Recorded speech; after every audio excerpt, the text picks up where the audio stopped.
इस छोटे से गांव के कोने में एक पुराना मिट्टी का घर था, जहां सपने बड़े थे पर हालात बहुत छोटे।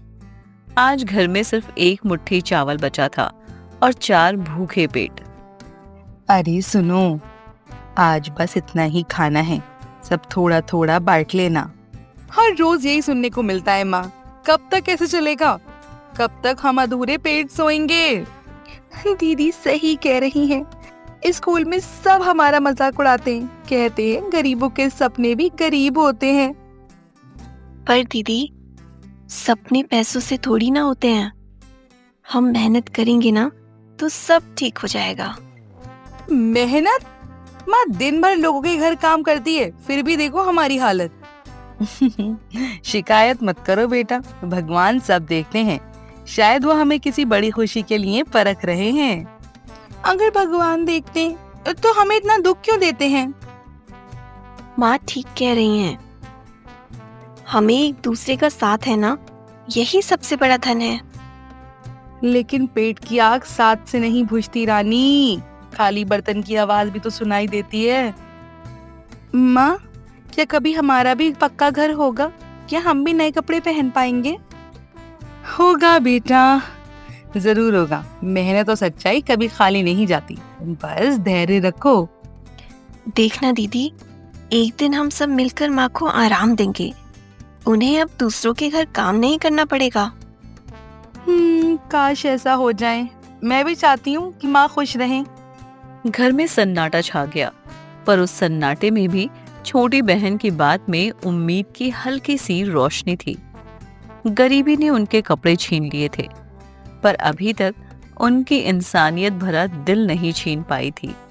और शायद उनकी जिंदगी का सबसे बड़ा इम्तिहान अभी शुरू होने वाला था। शाम ढल चुकी थी। घर के अंदर भूख और चुपचाप बेचैनी थी। तभी ठक ठक ठक, दरवाजे पर धीमी सी दस्तक हुई। गौरी ने दरवाजा खोला और सामने एक कमजोर सी बूढ़ी औरत खड़ी थी। हाथ में पुरानी लाठी, पैर कांप रहे थे, आंखों में विनती थी। बेटा, बहुत भूख लगी है, थोड़ा सा पानी, थोड़ा सा खाना मिल जाए तो भला हो जाए। हम खुद भूखे हैं, आपको क्या लगता है हमारे घर में दावत चल रही है?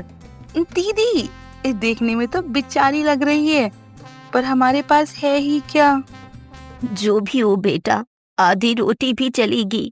2 दिन से कुछ नहीं खाया। कौन है बेटा? माँ, एक बूढ़ी औरत है, भूखी है। माँ, हमारे पास सिर्फ खाना है जो हम चारों के लिए भी कम है। कल सुबह तक कैसे चलेगा? अगर आज दे दिया तो? ठीक है बेटा, अगर नहीं दे सकती तो मैं चलती हूँ। भगवान तुम्हें खुश रखे। बूढ़ी औरत मुड़ने लगी। उसकी चाल धीमी थी, जैसे हर कदम उसके लिए बोझ हो। उस पर हवा और तेज हो गई, जैसे वक्त ने अपनी सांस रोक ली हो। रुकिए, मेरे हिस्से का खाना इन्हें दे देते हैं। मैं पानी पीकर सो जाऊंगी। पागल हो गई हो क्या? तुम खुद भूखी हो। पर दीदी, इनकी भूख हमसे ज्यादा लग रही है। उस छोटे से मिट्टी के घर में उस रात सिर्फ खाना नहीं, इंसानियत का फैसला होने वाला था। और शायद ऊपर वाला सब देख रहा था। रात गहरी हो चुकी थी। छोटा सा मिट्टी का घर अंधेरे में डूबा हुआ था। गौरी और मीरा भूख और गुस्से के साथ सो नहीं पा रही थी। रानी चुपचाप माँ के पास लेटी हुई थी। तभी अचानक घर के अंदर एक अजीब सी रोशनी चमकने लगी। दीदी, ये रोशनी कहाँ से आ रही है? दरवाजा तो बंद है, फिर ये कैसे? रोशनी और तेज होती जाती है, जैसे पूरा घर सूरज की किरणों से भर गया हो। हे भगवान, ये क्या हो रहा है? घर के बीच में वह बूढ़ी औरत खड़ी होती है, लेकिन अब उसका झुका हुआ शरीर सीधा हो रहा है। पुराने कपड़े चमकने लगते हैं, लाठी जमीन पर गिर जाती है। ये तो वही औरत है ना? ये कैसे हो सकता है? डरो मत बच्चों। उसका रूप धीरे धीरे एक चमकती हुई देवी में बदल जाता है। सिर पर प्रकाश का मंडल, चेहरे पर शांति और शक्ति दोनों। आप कौन है? मैं तुम्हारी इंसानियत का इम्तिहान लेने आई थी। इम्तिहान? जब भूख थी तब तुमने अपना दिल बंद कर लिया, पर एक ने अपना हिस्सा देकर अपना दिल खोल दिया। गौरी और मीरा की नजरें झुक जाती हैं।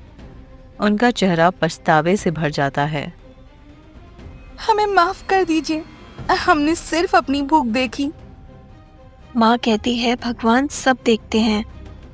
क्या आप वही हैं? उस रात उस छोटे से घर में सिर्फ रोशनी नहीं, सच्चाई का आईना भी चमक रहा था। लालच और दया के बीच का फर्क साफ नजर आ रहा था और फैसला अब होने वाला था। छोटे से मिट्टी के घर में चमकती हुई रोशनी के बीच देवी अपने दिव्य रूप में खड़ी थी। उनकी आंखों में दया थी, पर साथ ही एक सख्त सच भी। गौरी और मीरा के दिल जोर जोर से धड़क रहे थे। रानी हाथ जोड़े चुप खड़ी थी। रानी, तुमने भूख से ज्यादा इंसानियत को चुना। जिस घर में दया होती है वहाँ कभी कमी नहीं होती। माफ कीजिए, पर मैंने तो सिर्फ अपना फर्ज निभाया है। हमें माफ कर दीजिए देवी माँ, हमने सिर्फ अपनी भूख देखी।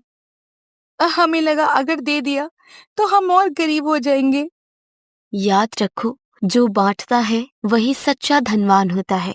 परीक्षा हमेशा अचानक आती है और इंसान का असली रूप तभी सामने आता है। क्या हमें एक और मौका मिलेगा देवी माँ? हम बदलना चाहते हैं, सच में।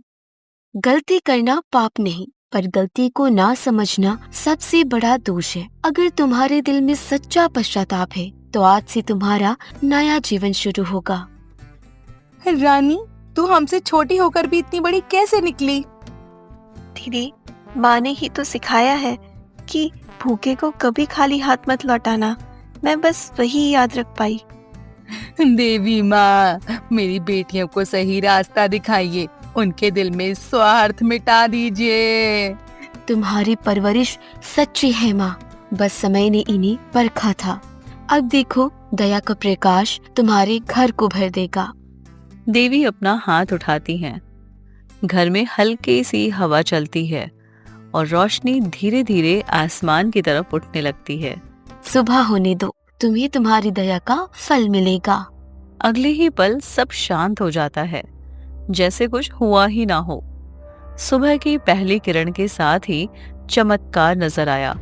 मिट्टी के घर में अनाज की बोरियां, नए कपड़े और चूल्हे के पास ताजा सब्जियां रखी थी। दीदी, ये सब सच है क्या? ये सब तेरी वजह से हुआ है रानी, हमने बहुत बड़ी गलती की। आज समझ आ गया, भगवान देर करते हैं अंधेर नहीं। दीदी, अब हम सब मिलकर कभी किसी भूखे को मना नहीं करेंगे। ये घर सबके लिए खुला रहेगा। हाँ, आज से हमारा पहला हक दूसरों की मदद होगा और मेहनत भी करेंगे ताकि किसी पर बोझ ना बने बल्कि सहारा बने। उस सुबह सिर्फ घर ही नहीं, गौरी और मीरा का दिल भी बदल चुका था। शर्म और पछतावा उनके चेहरे पर था, पर साथ ही एक नई शुरुआत की रोशनी भी। अब यह घर सिर्फ मिट्टी का नहीं रहा था, यह दया, प्रेम और विश्वास की नींव पर खड़ा एक सच्चा मंदिर बन चुका था। सुबह की रोशनी के साथ ही पूरा गांव एक अजीब सी खबर से गूंज उठा। कल तक जो मिट्टी का घर सुनसान और उदास था, आज वही घर अनाज, कपड़ों और खुशियों से भरा हुआ था। लोग दूर से खड़े होकर देख रहे थे। उन्हें अपनी आंखों पर यकीन नहीं हो रहा था। अरे, कल तक तो इनके घर में खाना नहीं था, आज इतनी खुशहाली कैसे? मेरी बेटियों, आज मुझे समझ आया, असली धन इंसानियत होता है। माँ, हमने कल बहुत बड़ी गलती की। अगर रानी ना होती तो शायद हम सब कुछ खो देते। रानी तुम सबसे छोटी हो, पर सबसे बड़ी सीख तुमने दी है। दीदी, मैंने कुछ खास नहीं किया, बस सोचा अगर हम थोड़ा सा दे सकते हैं तो किसी की जिंदगी बच सकती है। आज से हम किसी जरूरतमंद को खाली हाथ नहीं लौटाएंगे और मेहनत भी करेंगे ताकि दूसरों का सहारा बन सकें। रानी के चेहरे पर एक सुकून भरी मुस्कान थी। ना घमंड न लालच, सिर्फ शुक्र और शांति। गौरी और मीरा के दिल बदल चुके थे। अब उनकी आंखों में सिर्फ पैसा नहीं, दया भी थी। धन्यवाद प्रभु, आज मेरी बेटियों को सही रास्ता दिखाने के लिए। उस दिन के बाद उस घर का दरवाजा कभी किसी भूखे के लिए बंद नहीं हुआ। गांव वाले कहते थे, जहां दया होती है वहां चमत्कार खुद चल कर आता है। और सच ही तो है, लालच घर को खाली करता है, पर इंसानियत उसे हमेशा के लिए भर देती है।